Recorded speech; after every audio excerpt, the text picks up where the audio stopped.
यसाया बाप 39। उस वक्त मरूदक बिल्दान बिन बिल्दान शाह बाबल ने हिस्किया के लिए नामे और तहाइफ भेजे, क्योंकि उसने सुना था कि वो बीमार था और शिफायाब हुआ। और हिस्किया उनसे बहुत खुश हुआ और अपने ख़जाने यानी चांदी और सोना और मसाले और बेशकीमत इत्र और तमाम सिलहा खाना और जो कुछ उसके ख़जानों में मौजूद था उनको दिखाया। उसके घर में और उसकी सारी मुमलिकत में ऐसी कोई चीज़ ना थी जो हिस्किया ने उनको ना दिखाई।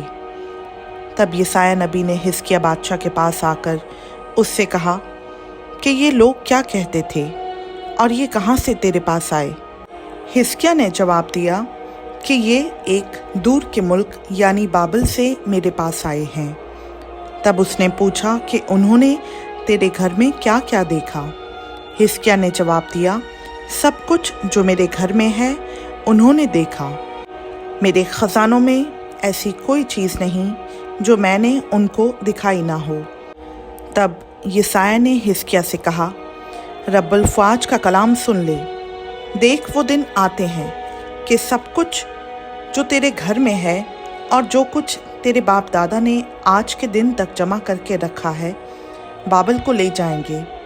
खुदाम फरमाता है, कुछ भी बाकी ना रहेगा, और वो तेरे बेटों में से जो तुझसे पैदा होंगे और जिनका बाप तू ही होगा कितनों को ले जाएंगे, और वो शाह बाबल के महल में ख्वाजा सरा होंगे।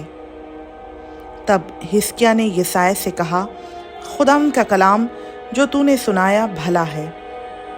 और उसने ये भी कहा कि मेरे अयाम में तो सलामती और अमन होगा। खुदाम का पाक कलाम का पढ़ा, सुना, समझा और कबूल किया जाना हम सबों के लिए बाइस बरकत हो। आमीन।